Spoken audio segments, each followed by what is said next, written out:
옛날에 우리 사이도가 야 내가 옛날에 이렇게 수영을 잘했어, 옛날에 이렇게 수영을 열심히 했어, 수영의 이익이 이런 게 있었어 라고 당신 수영 자랑을 많이 했죠. 당신 수영을 어떤 자랑을 했는가? 가다가 콜라 먹고 싶었는데 콜라 안 먹었다 이런 거죠. 콜라 먹고 싶었는데 돈이 있었지만 안 먹었다. 집에 가니까 얼음물이 있고 끓여서 식힌 물이 있는데 마음에서 얼음물을 먹고 싶은 생각이 일어났는데 얼음물을 안 먹고 끓여서 식혀놓은 물을 먹었다. 이게 내가 얼마나 수영을 열심히 했는가에 대한 당신 자랑이었어요. 갑자기 그 생각이 났습니다. 내가 며칠 전, 한 10일 된 것 같아요. 저도 그런 이야기 하려고요. 한 10일 된 것 같은데, 저번에 제가 이야기했죠. 제가 옆집 강아지들 밥을 주고 있습니다. 옆집 강아지가 원래 5마리였는데, 한 마리가 위치 이동해서 우리 집로 왔어요. 늙고, 다치고, 그래서 우리가 인수했습니다. 그래서 다시 4마리 됐잖아요.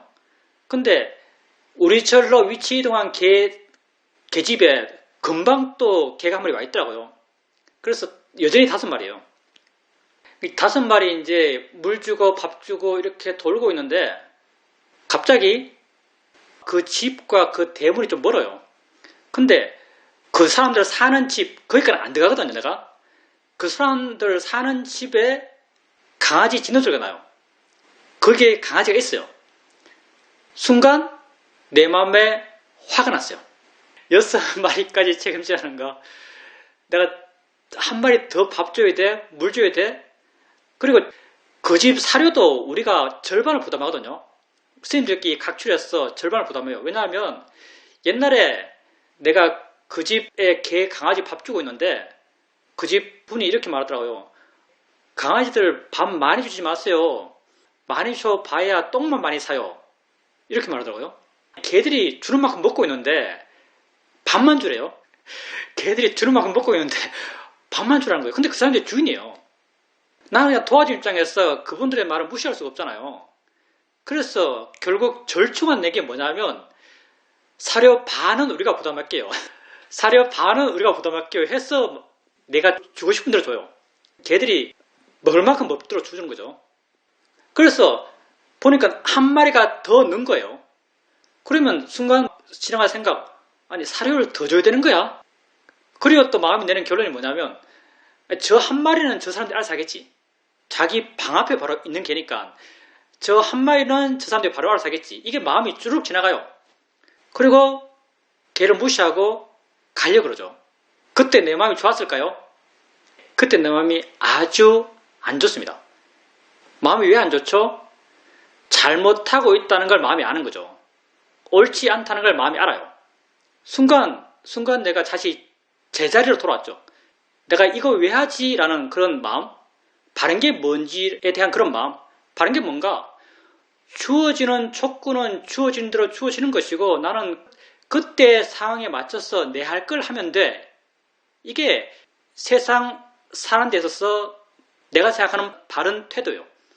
주어지는 것은 그냥 주어질 대로 주어지고 그 순간순간 나는 내 할 걸 하면 돼. 이게 나의 바른 생각이죠. 바른 삶의 태도라고 나는 생각하고 있어요. 수영을 하면서 내게 자연스럽게 형성된 내 삶의 방식 같은 거예요. 그래서 뭐가 옳은지가 분명해지죠. 그래서 물 들고 거기 갔죠. 거기 가니까 처참하더라고요. 어떻게 됐나? 그 개 줄이 트럭이 그 강아지 앞에 바로 대여져 있어요. 근데 트럭이 강아지 목줄을 밟고 있어요. 줄 빼려도 안 빠져요.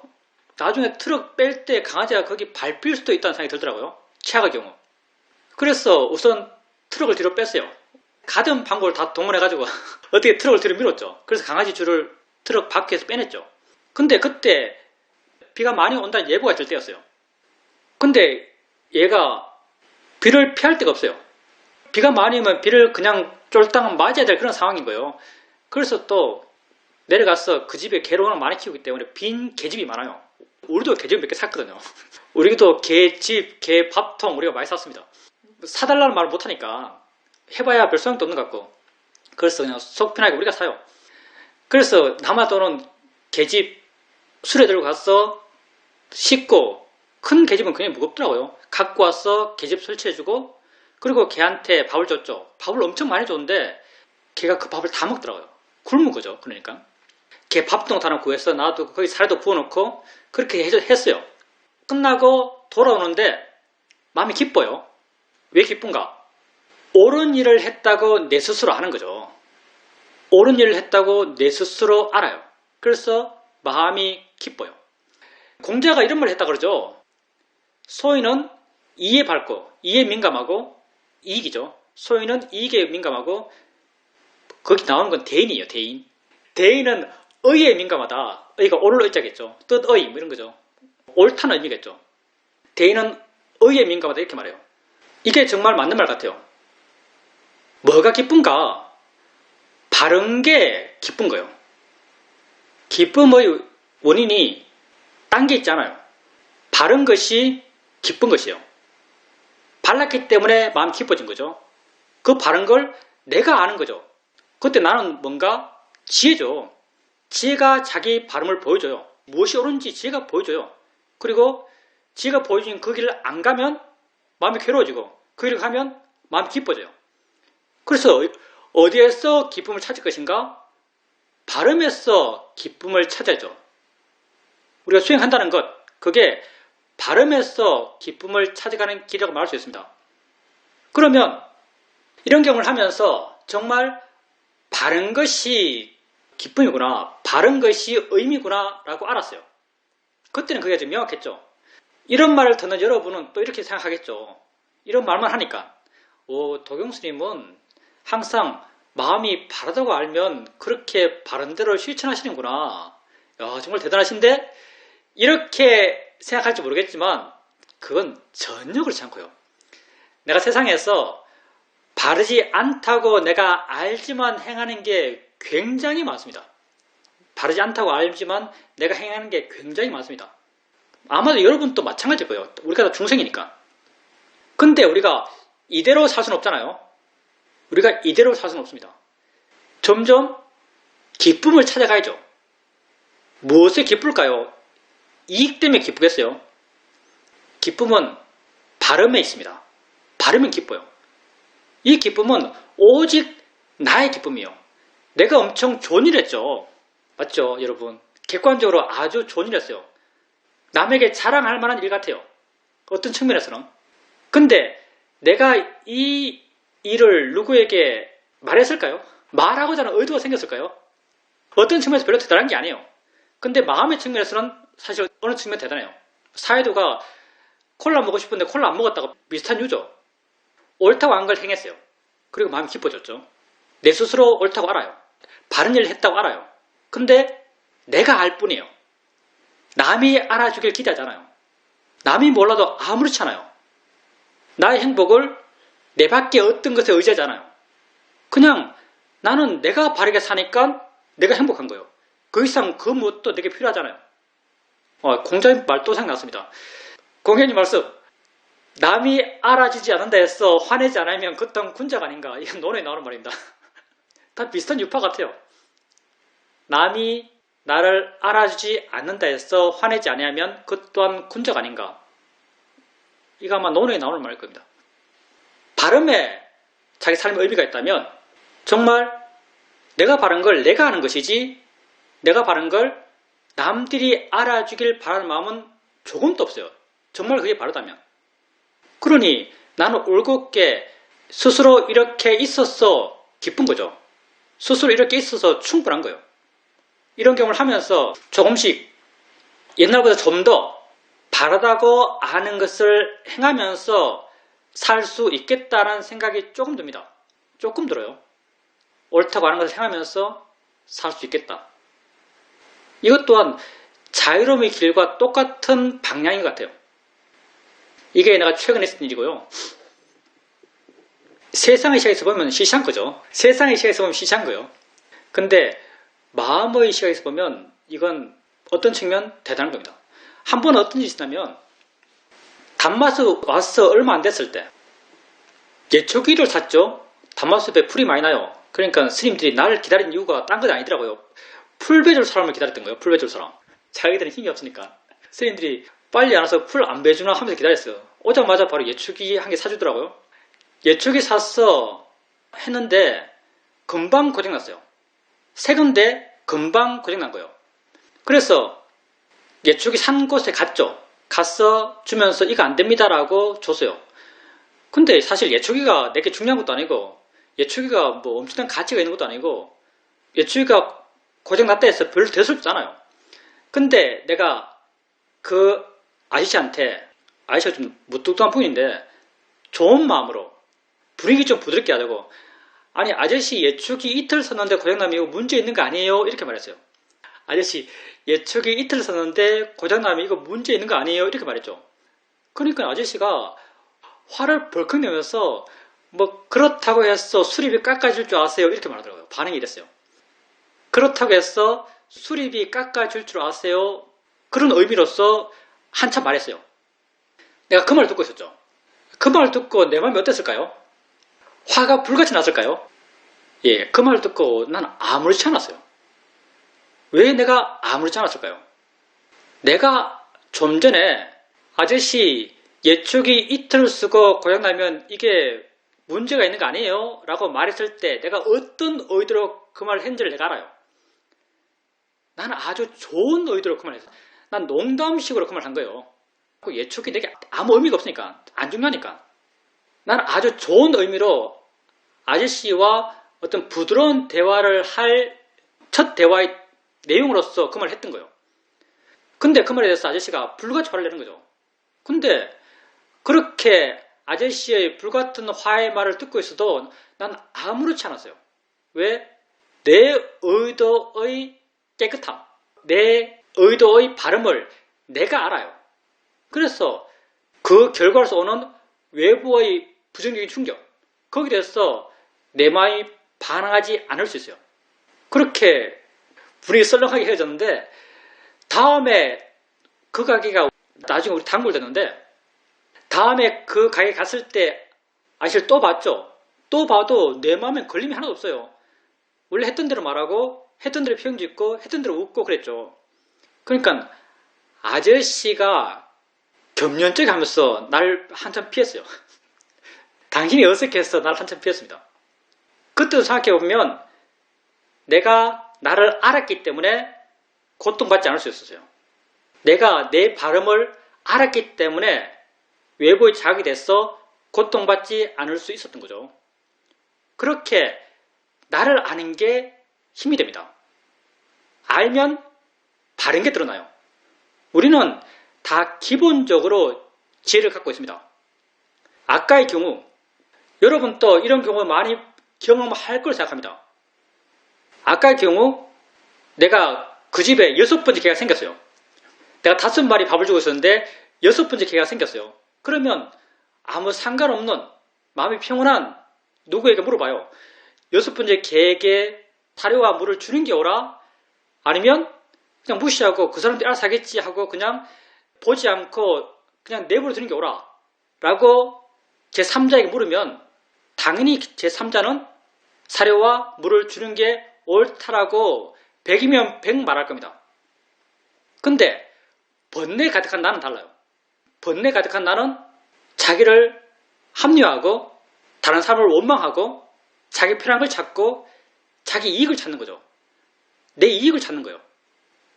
근데 그렇게 이익 찾는 거예요. 그게 내 이익 된 게 맞아요. 5마리 물과 사료를 주는 게 내게 이익인가? 6마리 물과 사료를 주는 게 내게 이익인가? 하면 5마리겠죠. 덜 힘들어요. 산책도 덜 해야 되고 내 시간도 덜 써도 되고. 근데 5마리 사료와 물 주는 게 의로운가? 6마리 사료와 물 주는 게 의로운가? 6마리 사료와 물 주는 게 어렵죠. 이건 상식적으로 조금만 생각해보면 분명한 사실이에요. 근데 이익을 쫓는 나, 번뇌 가득한 나는 애써서 이 어려움을 무시하려고 그래요. 애써서 무시하려고 그럽니다. 그러면 애써서 무시하면 내가 행복한가? 그렇지 않죠. 내가 괴로워요. 불행해요. 근데 많은 경우 우리는 이렇게 밀어붙입니다. 그 뻔한 불행의 길을 우리 많이 가요. 여러분 삶에서 이런 경험은 아마 숱하게 할 걸로 생각합니다. 근데 우린 그걸 알죠. 마음이 어떻다는 걸 알아요. 내 현재를 알아요. 알면 거기에 대해서 그 상황에 대해서 객관적이 되고요. 물러나게 되고요.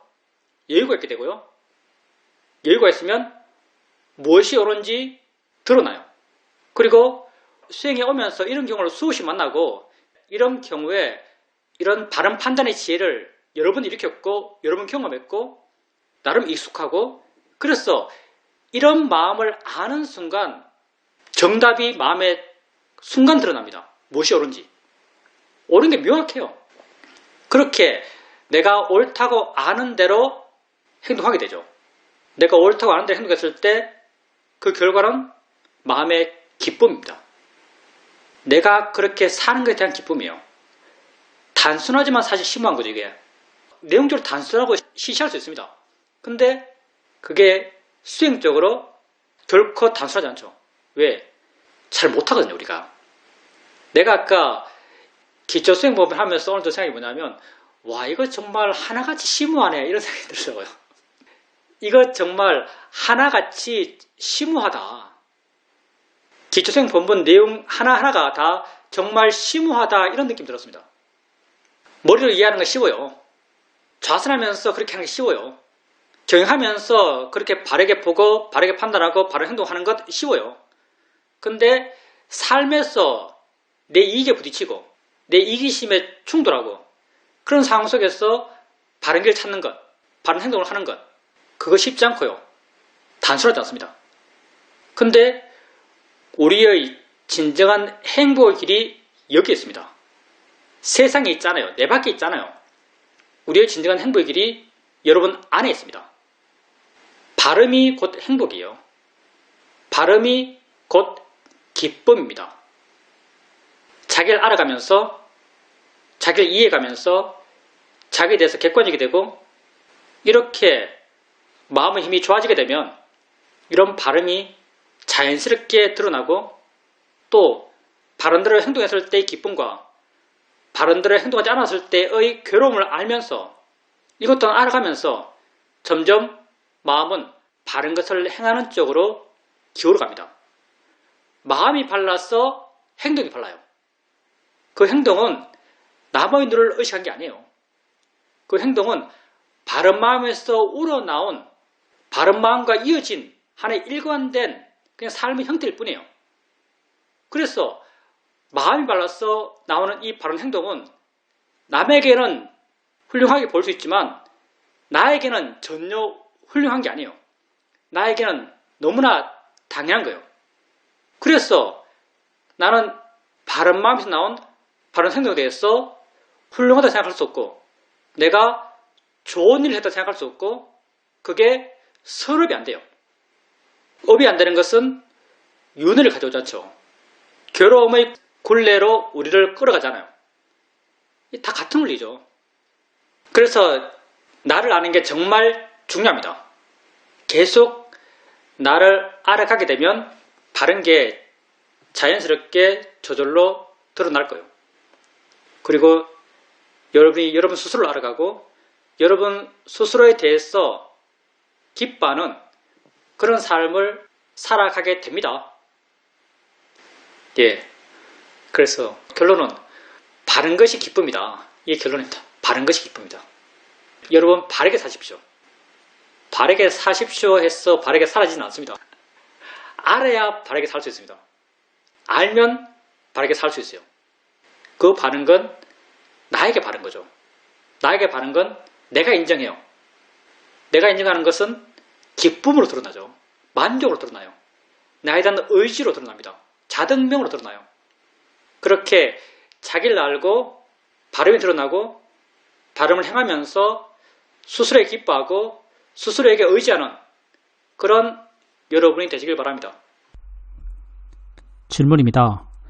수영장에서 수영을 마치고 계단으로 올라오고 있는데 한 사람이 수영장에 나와서 다리에 쥐가 나서 엄청 고통스러워했습니다. 여러 사람들이 그 사람에게 붙어서 마사지를 해주고 다리를 풀어주려고 했지만 계속 쥐가 이쪽 저쪽 옮겨다니면서 지속되었습니다. 시간이 좀 걸리다 보니까 이 사람 저 사람 떨어져 나가고 결국은 나랑 다른 한 명이 끝까지 그 사람을 케어했습니다. 부축했어, 목욕탕에 갔어, 아래쪽으로 조격을 하고 샤워를 도와주고 계속 주물러주고, 그 사람이 또 쥐가 날까 싶어서 엄청 두려워하고 있었는데 그 사람의 마음이 안정될 때까지 끝까지 함께 있었습니다. 이런 행동들이 돌이켜 생각해보면 다 이렇게 하는 게 옳아, 이게 바른 일이야 라는 그런 내적 알매에 기반해서 이런 일을 끝까지 했던 것 같습니다. 마지막까지 남아 있었던 것은 나 혼자였습니다. 그리고 이 일이 다 끝나고 집으로 돌아오는데 그 일에 대한 뒤끝이 전혀 없다는 걸 내가 알 수 있었습니다. 아마도 스님 말씀처럼 내 스스로 옳다고 안 것을 내가 실천했기 때문에 마음이 그걸 자연스럽게 받아들인 게 아닌가 생각합니다. 좋은 일을 했다라고 받아들이지 않고 당연한 것으로 받아들이지 않았나 생각합니다. 우리의 판단 기준, 우리의 판단 기준은요, 의도에 옳고 그름이 있습니다. 사실은 행위에 옳고 그름이 있는 게 아니에요. 수행자님께서 그렇게 다른 일을 도와줄 때의 마음이 어떤가, 이게 사실은 옳고 그른 걸 결정해요. 그때 다른 일을 도와주는 게 단지 이게 옳다고 알아서 행했다면 그걸 우리가 바른 행동이라고 말할 수 있고요. 바른 의도라고 말할 수 있고요. 그게 뭐 다른 사람의 시선, 순전히 예입니다. 다른 사람의 시선, 내지는 도움받는 사람의 나에 대한 감사, 이런 것에 목적이 있다면 그걸 갖고 결코 바른 행동이라 할 수 없겠죠. 바른 의도로 할 수 없을 겁니다. 수행자님께서 나중에 도와줘도 도와준 것에 대해서 스스로 아무 마음의 흔적이 없다고 한다면 그건 바른 의도로서 그렇게 했기 때문일 겁니다. 좋은 것은 내 스스로 좋은 거지 세상에서의 좋은 것을 우리는 구하잖아요. 수행하는 수행자로서 우리는 내 스스로 좋은 걸 구하는 거지 세상의 좋음을, 세상의 인정을 구하지 않습니다. 그래서 수행자님 마음에 그 일이 끝나고 나서 그냥 자기 안에서 만족하고 드러내고 싶은 마음이 없고 상대에게서 어떤 감사를 구하지 않고 스스로에 몰면서 만족하고 평온했다면, 기뻤다면 그건 지혜로서 그 일에 대처했다고 말할 수 있을 겁니다. 질문입니다. 저번에 스님께 인터뷰를 들었을 때 스님의 답변을 들으면서 뭔가 좀 불만족스러웠습니다. 왜 그런가라고 생각해 봤더니 내가 말로써 그걸 설명하는 것이, 내 상태를 설명하는 것이 그렇게 정확하지 않았다는 것을 알게 되었습니다. 그 질문이라는 것이 수행에서 뭔가 미뤄둔 느낌이 든다는 그런 질문이었는데 스님의 말씀을 들으면서 뭔가 조금은 마음에 울림이 없는, 뭔가 핀트가 안 맞는 그런 느낌이 들었었습니다. 그때 내가 미뤄둔다 이런 표현을 했었는데 이 표현이 그렇게 정확하지 않았고 내가 그렇게 말을 함으로써 스님은 그런 식으로 답변을 했구나라고 알게 됩니다. 그때 내가 사실 스님께 드리고 싶었던 말은 수행을 하면서 느꼈던 건데 뭔가 분리된 느낌, 뭔가 자립한 느낌, 그런 느낌이 한번 들었었습니다. 그러면서 느껴졌던 것이 내가 수행해서 다른 분들에게 의지하고 내가 안 해도 뭔가 해줄 것 같고 이런 마음이 있다는 걸 알게 되었습니다. 그러면서 이건 아니지, 수행은 내가 하는 것이지, 근데 도대체 이렇게 의지하는 이 마음은 뭐지? 하는 그런 의문이 들었었습니다. 나중에 내 스스로 생각해 봤을 때 내가 수행을 하면서 스님들의 법문이나 정의된 법문집이나 그런 것에 대해서 많이 의지하는 마음이 있었고 그런 의지하는 마음 때문에 내게 그런 마음이 생겼구나 라는 것을 알 수 있었습니다. 이런 경험을 하면서 수행을 표현하는 데 있어서 어떻게 표현하는가가 정말 중요하구나, 이런 생각을 하게 되었습니다. 수행을 해 가다 보면은 알아차림이 자연스러워지고 알아차림이 계속 이어지고, 그런 과정 속에서 내가 지금 이 순간 현재 있구나 라는 그런 내적 알미 분명하게 드러날 때가 있습니다. 그런데 또 어떨 때는 알아차림을 하고는 있지만 뭔가 밀밀하지 못하고 알아차림 힘이 약하고, 그래서 이 순간 있다, 그런 현재에 대한 이해가 없는 상태로 설렁설렁 그렇게 알아차림 할 때도 있습니다. 내가 지금 이 순간 산다라고 느껴질 때, 이 순간 산다고 느껴질 때는 마음의 지혜가 있을 때요. 나의 현재에 대한 어떤 이해가 마음에 있어서 그렇게 느껴지는 거죠. 지금 이 순간 산다고 느껴져요. 그때는 당연히 마음에 어떤 충만감도 있을 것이고요. 바른 수행에 대한 자기 확인도 되고요. 이렇게 자기 수행에 대한 자기 확인, 그게 되죠. 근데 이렇게 밀밀하지 못할 때, 이런 게 없을 때는 당연히 이런 어떤 자기 확인, 자기 수행에 대한 확인이 안 되죠. 그러면 이렇게 확인이 안 될 때 마음에 힘을 주면서 밀밀하게 자기를 보면서 바른 이해, 바른 견해 이런 걸 계속 깨우면서 내가 좋다고 생각하는 그 상태로 내 수행을 몰아가야 될 것인가? 물론 어떨 때는 그게 몰아가는 게 맞을 수 있어요. 어떨 때는 몰아가는 게 맞을 수 있어요. 수행 상태 떨어졌을 때 바른 견해를 일으키고 관심을 일으키고 조사를 하고 그렇게 하면서 이해가 있고 좀 수행의 밀도가 있고 그런 상태로 나아가는 것, 그게 어떨 때는 바를 수 있고 사실은 많은 경우 이게 바를 거예요. 많은 경우. 근데 여기에 예외적인 경우가 있는데요. 수행자님 느끼는 밀밀한 수행 상태, 내가 수행하고 있다는 자기 확인이 되는 수행 상태, 이해의 느낌이 아주 분명한 상태, 이 상태에 대해서 수행자님 스스로가 수행이 좀 잘 된다, 마음이 좀 좋다, 지혜가 있다, 이렇게 확인되는 상태예요. 근데 이 상태가 정말 좋은가? 이 상태가 정말 좋은가라고 물어본다면 거기에는 그렇지 않을 수 있는 요소도 있을 수 있습니다. 왜냐하면 정말 좋은 것은 좋다고 느끼시잖아요. 사실은 좋다 하면 그게 부족함을 드러내는 요소 되죠. 좋다는 건 사실 부족함이에요. 정말 좋은 건 좋은 줄 몰라요. 그래서 수행자님께서 이렇게 밀밀하게 수행하지만, 밀도하게 수행하지만 수행자님의 개인적 노력, 나라고 하는 에고, 그런 게 없다면, 그런 게 정말 약하다면 마음은 지가 그렇게 밀밀하게 수행하고 있더라도 수행자님에게는 그 밀밀함이 느껴지지 않을 수 있습니다. 실제 수행자님은 그 밀밀함을 확인하려는 마음 자체가 없을 수 있어요. 그게 우리가 부를 때 오르게 균형이 맞다, 법이 수행한다, 이렇게 말하는 상태죠. 전체적인 과정의 진행만 있다, 이렇게 말인 상태요. 이런 상태에서는 어떤 밀밀하다, 지혜가 있다, 내게 아주 큰 관심이 있다, 이런 게 확인되지 않죠. 확인되지 않은 게 아니고요. 확인하려는 마음이 없어요. 왜냐하면 내가 없으니까. 그것도 확인하려 해야 확인되는 거예요. 마음은 그냥 지가 할 길 지가 가요. 아주 밀밀한 상태로, 아주 관심 있는 상태로, 아주 지혜로운 상태로 지가 할 길 지가 가요. 그런 마음 상태를 확인하려는 마음은 없을 수 있습니다. 그래서 물론 거의 대부분의 경우는 수행 상태가 떨어져서, 수행 상태가 좀 약해졌어, 관심이 줄었어, 지혜가 약해졌어, 그런 밀밀함이 느끼지 않고 지혜가 느끼지 않고 관심이 느끼지 않을 수 있습니다.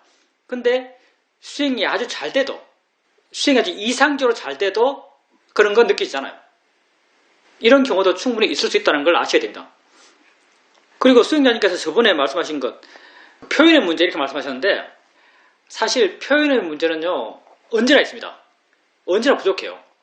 그리고 아주 솔직히 말하면 나도 수행자님의 그 질문 받고 말하면서도 좀 억지다라는 느낌이 마음에 있었습니다. 좀 억진데라는 그런 마음이 사실 마음에 있었죠. 근데 이건 사실 좀 이해가 안 돼요.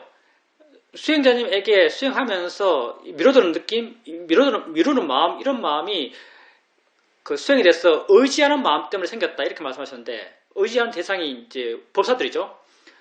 법사들에게 의지하는 마음이 있다. 그건 좀 나로서 이해가 안 되네요. 줄 게 없어요. 줄 게 없습니다. 우리가 해결할 수 있는 문제가 없어요. 해결할 수가 없어요. 우리는 말만 해요. 우리가 하는 말을 우리가 얼마나 아는가? 우리가 하는 말을 우리가 얼마나 아는가? 조금 알아요. 조금 알고 많이 모릅니다. 대생일 뿐이야. 이 말을 우리가 얼마나 아는가? 조금 알고 많이 몰라요. 자기가 성질이다. 자기는 이치야. 이 말을 우리가 조금 알고 많이 몰라요. 무슨 말인가? 다 비슷한 수준이에요. 수행자님이나 우리나 다 비슷한 수준이고요. 이렇게 의지한다는 것은 우리에 대해서 부여한, 우리나 너무 일반적인가요? 나에 대해서 부여한 관념이 과도한 거죠, 사실은. 이건 관념이 과도한 것이고요. 내가 생각하기에는 이건 어떻게 보면은 수행자님이 자기에 대해서 부족한 면을 발견한 건지도 모르겠어요. 내가 생각하기에는 수행을 바르게 이해하고 자기를 바르게 이해한다면, 수행하고 있는 자기의 길을, 자기의 방향성을 바르게 이해하고 있다면 남에게 의지하려는 마음이 안 생겨야 한다고 생각되거든요. 생길 수가 없다고 생각돼요. 남에게 어떻게 의지하죠? 이런 마음이 티끌만큼 없는 것 같은데요. 이런 마음이 생긴다는 게 나는 이해가 안 됩니다. 근데 만약 이렇다면 수행자님의 부족함이라고 말할 수 있어요. 뭐 우리가 물론 부족한 게 많아요. 부족한 걸 발견한 건 다행스러운 일이죠. 그리고 수행자님께서 나름 이 문제에 대해서 정리하셨다고 하니까 내가 의지하고 있구나. 그리고 의지할 바가 사실은 없지. 의지할 것이 안 되지. 라고 아셨으니까 또 이렇게 새롭게 한번 바르게 자기 방향을 잡아가는 거죠. 법사들 의지할 만하지 않습니다. 비슷해요. 다 여러분하고 아는 게 별 많이 차이 안 납니다. 다 과정의 사람들이에요. 조금 알고 많이 모르는 사람들이죠. 근데 조금 아는 것, 그게 수행에 대해서, 법에 대해서, 바른 길에 대해서 말을 바르게 할 수 있을 정도의 바른 알미 있기 때문에 우리가 법에 대해서, 수행에 대해서, 바른 길에 대해서 말하는 겁니다. 말할 만하다 정도로 자기에 대해 스스로 판단하는 거예요. 내 알미 이렇게 부족하지만 말은 바르게 할 정도는 된다고 스스로 판단하기 때문에 법에 대해서, 수행에 대해서, 바른 것에 대해서, 존재에 대해서 이렇게 말하고 있는 거죠. 근데 수행자님이 수행하면서 스스로 수행에서 생기는 고민들, 그런 고민들을 다른 이에게 의지해서 해결하겠다, 내 고민을, 내 문제를 해결해 줄 것이다, 이건 있을 수 없는 일이에요. 이건 되지 않을 일이고요. 그렇게 아셨다면 뭔가 부족한 부분이 있는 것이고요. 그 부족한 부분은 수행자님께서 바른 것으로서 새롭게 채워가야 됩니다. 수행자님께서 수행에서 의지할 수 있는 것은 법과 자기뿐입니다. 이거 부탁해서 한 말이에요. 의지할 수 있는 것은 법과 자기뿐이에요. 그리고 궁극적으로는 자기예요. 왜? 법을 이해한 것도 자기거든요. 법을 바르게 이해한 것도 자기예요. 그래서 법과 자기 자신이라고 말했을 때 실제 수행에서는요, 법은 자기에게 포함된다 볼 수 있어요. 법은 그냥 내용이잖아요. 내가 이해하는 거예요. 법을 바르게 이해한 나, 그게 내 의지 대상이죠. 그래서 궁극적으로 수행하는 우리가 의지해야 될 대상은 자기 자신이라고 할 수 있습니다. 자기에 의지하면서 수행하십시오. 내가 좋은 법회 인터뷰 듣다 보니까 수행님 인터뷰에 내가 답을 아는 게 하나 있더라고요. 순간 마음이, 수없는 마음이 수없이 많이 일어나면서 수없이 많은 일을 하는 걸 알아요. 수없이 많이 일어나는 마음을 한순간 알 때가 있어요. 마음이 아주 날카로울 때죠. 저도 수행하다 보면 가끔은 생각하기 전에 어떤 내용을 생각할지 의도를 내고, 뭐 사람을 바라볼 때도 어떤 마음으로 바라보는데 의도를 내고 하기 위한 사전적 마음의 준비를 하고, 이런 평소에 전혀 보지 못했던 마음작용, 그런 것도 가끔 봐요. 근데 여기서 내가 하고 싶은 말이 뭐냐면, 이렇게 아주 특별한 걸 볼 때, 아주 특별한 거잖아요.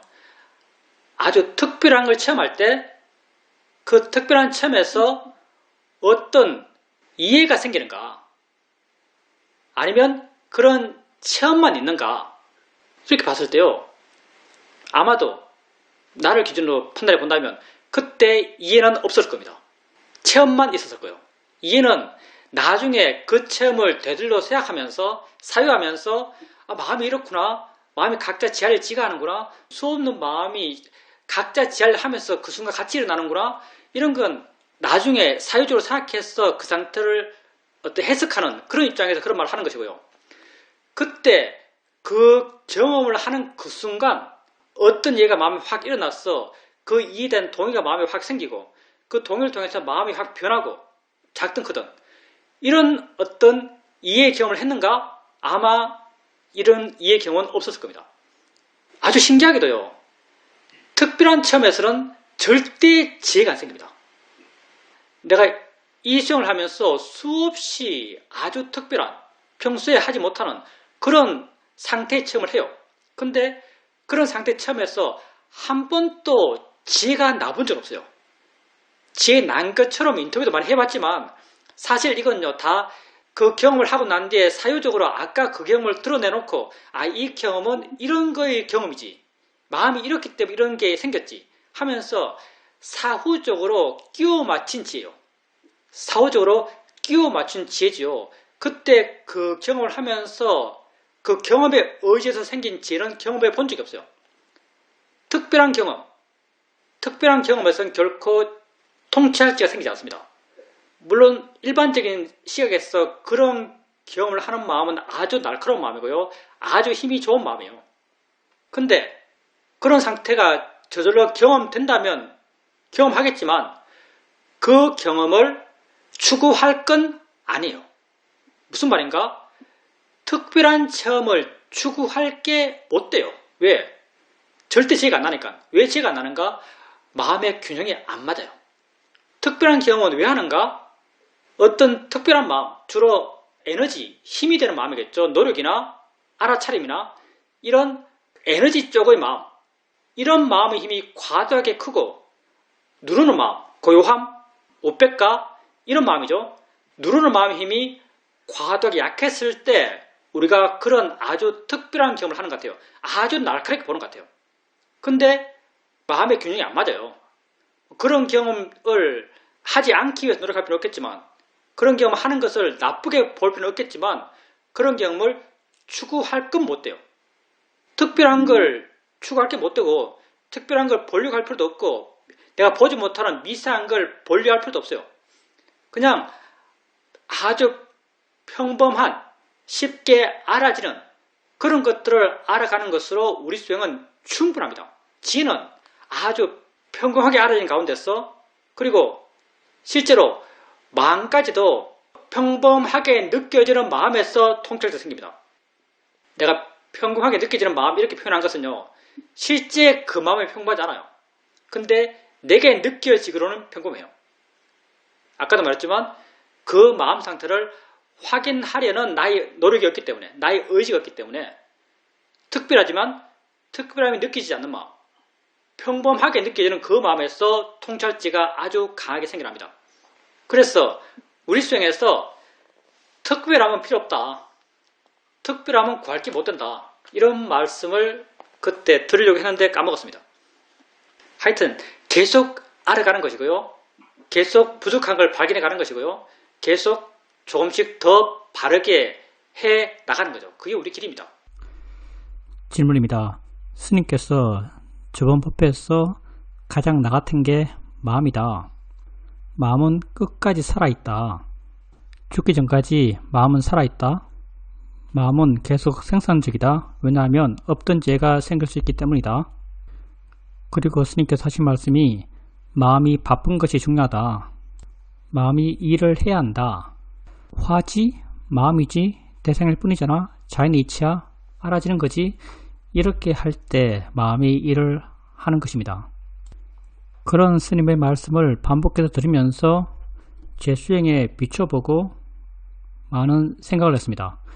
그러니까 마음이 아주 좋아졌습니다. 그리고 나서 산책을 나갔는데 강에 아주 물이 많이 흐르고 있었습니다. 주위에 산책 나온 사람은 아무도 없었습니다. 그런데 걷다 보니까 물가로 내 팔뚝보다 더 커 보이는 큰 물고기 한 마리가 나와서 숨을 헐떡거리면서 입을 뻐끔뻐끔 하고 있었습니다.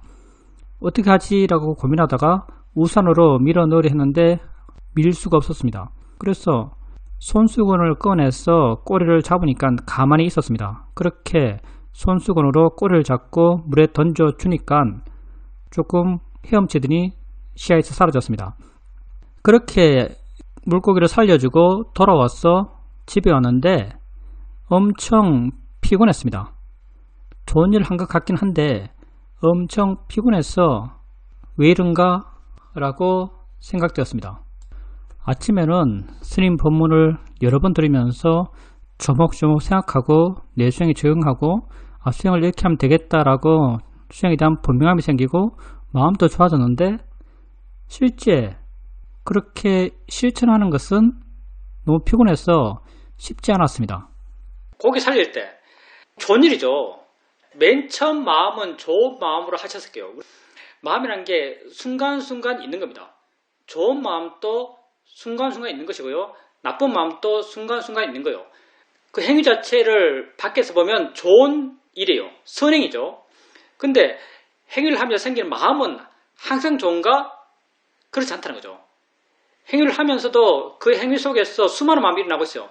맨 처음 제 불쌍하네 도와줘야겠다. 그때 마음은 분명히 좋은 의도예요.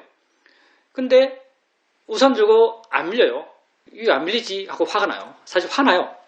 수건 갖고 꼬리 잡을 때 이 수건 버려야 되나? 모르겠어요. 그런 생각을 했는지 모르겠습니다. 어찌됐든 자는 거에서 거부감이 있을 수 있고요. 그리고 놓아줬을 때 애가 물에서 둥어 뜨고 좀 힘도 없고 죽으면 어떡하지? 걱정해요. 이것도 나쁜 마음이에요. 이것도 화죠.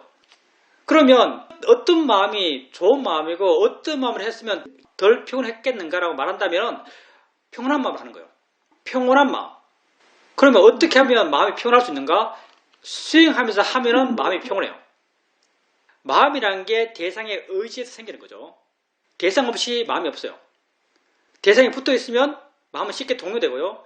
대상과 멀어지면 마음은 쉽게 피곤해질 수 있어요. 우리가 알아차림을 뭘 대상으로 알아차림하는가? 대상을 갖고 알아차림해요.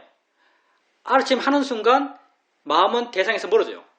대상에 대해서 덜 자극받고 대상에 대해서 마음이 덜 동요하는 거죠. 알아차림하면 더 평온해요. 그래서 수행하면서 하셨다면 훨씬 덜 동요하면서 그렇게 할 수 있을 겁니다. 그러니까 거기 보면 물론 그때 마음이 확 쏠리겠죠. 물고기한테. 그때 할 수 있다면 보이는 거지. 보이는 거지. 한번 해보세요. 저번법에서 이런 말 했죠. 홀이 유차하면 천리 힘격한다. 홀이 유차하면 천리 힘격한다. 트럭만큼 달라지면 천만리만 벌어진단 말이에요. 트럭만큼 다른 것 이게 뭐냐? 보일 뿐이지 라고 하는 것과 하지 않는 것이에요. 이게 단순하지만 모든 것입니다. 방향성이에요. 우리가 방향성이 모든 것이다 이런 말을 했어요. 보일 뿐이지 라고 하는 것과 하지 않는 것은 하늘과 땅 차이예요. 그때 이게 그럼 쉬운가? 보일 뿐이지 라고 하는 게 쉬운가? 이게 결코 쉽지 않습니다. 산에 가서 산책 가면서 그 앞에 있는 지나간 사람 보면서 수행하면서 보일 뿐이지 이거 쉬워요. 잘해요 사람들. 근데 삶의 실제 상황에서 내 마음이 반하는 상황에서 보일 뿐이지 라고 하는 것은 정말 지혜가 있어야 되고요. 마음이 좋아야 되고요. 수행에 능숙해야 됩니다. 그러니 수행자님께서 삶의 실제 상황에서 이렇게 바른 견해를 일으키는 것에 익숙해져야 돼요. 단순히 이것만 해서 될 일이 아니고요. 수행 전반에 대해서 익숙해져야만 이걸 할 수 있습니다. 그때 보일 뿐이지 라고 하고 그렇게 밀고 느끼고 잡고 놔주고 마음이 걱정하면 마음이지 생각이지 라고 이렇게 아는 거예요. 만약에 그때 생각이지 라고 알았다면 아마 마음에서 이런 결론이 나왔을 거예요. 난 할 뿐이야. 할 걸 했어. 하고 나서 어떻게 되는 것은 제 업이야. 제 업이에요. 나는 내 할 걸 했어요. 하고 나서 걔가 가다가 누군 낚시에 걸리든지 바위에 치든지 뭐 물에 빠져 죽든지 그건 그 물고기의 업이에요. 수행자님이 상관할 게 못 돼요. 생각이지, 생각일 뿐이지 이렇게 하셨다면 아마 이런 결론에 도달했을 겁니다. 그러니까 그때 해야 될 게 뭔가 수행하는 것 그걸 해야 됩니다. 그리고 이렇게 에너지를 쓰셨고 격정적으로 아마 격정적일 겁니다. 마음이 막히게 동의하면서 했을 거니까 격정적으로 그 일을 하다 보니까 마음이 피곤하죠. 몸도 마음도 피곤합니다. 저녁에도 피곤했을 거고 다음 날도 피곤했을 겁니다. 그럼 그때 피곤할 때 어떻게 할 것인가? 피곤할 때 수행자님이 해야 될 것은요. 그냥 관심을 자기에게 두는 것. 관심을 자기에게 돌리는 노력. 내게 뭐가 있지? 그냥 관심만 내게 돌리면 됩니다. 몸이 피곤하다 어떻든 내게 뭐가 있지? 뭐가 일어나고 있지? 뭐가 알아지지? 라고 하면서 자기에게 있는 걸 아세요. 그러면 단순해져요. 피곤한 상태에서 수행하지 않으면요. 모든 게 문제입니다. 뭘 알아야 하고 어떻게 알아야 할지 모르니까. 근데 그때 현재가 됐던 뭐가 일어나지? 라고 됐던 이렇게 자기에게로 마음을 돌리려는 그런 노력, 그런 체크들을 하게 되면요. 마음이 자기에게 와요. 마음이 내 안에 있게 돼요. 마음이 내 안에 있게 되면 내가 알아야 할 게 드러납니다. 피곤하다면 피곤한 느낌, 마음이 멍하다면 멍한 마음 상태, 내가 알아야 할 게 드러나요. 알아야 할 게 드러나면요. 그걸 어떻게 알아야 할지도 분명해져요. 느낌은 단지 느낌으로, 멍한 것은 단지 마음으로. 이렇게 어떻게 알아야 할지도 분명해져요. 그리고 수행자님께서 수행에 익숙해졌으니까 어떻게 알아야 할지 그 분명한 길을 가시면 돼요. 느낌 알면서 느낄 뿐이야 라고 하면서 그걸 알고 멍한 마음 상태, 피곤한 마음을 보면서 마음이지, 마음이 뭔데 네가 피곤해? 마음이 왜 피곤해요 사실요? 마음인데 마음일 뿐이지 라고 하면서 그걸 바르게 알아요. 여기까지가 다요. 그걸 통해서 피곤함이 사라지는 것, 마음이 환해지는 것, 이건 수행자님의 능력 밖이죠. 수행자님이 관심거리가 아니에요.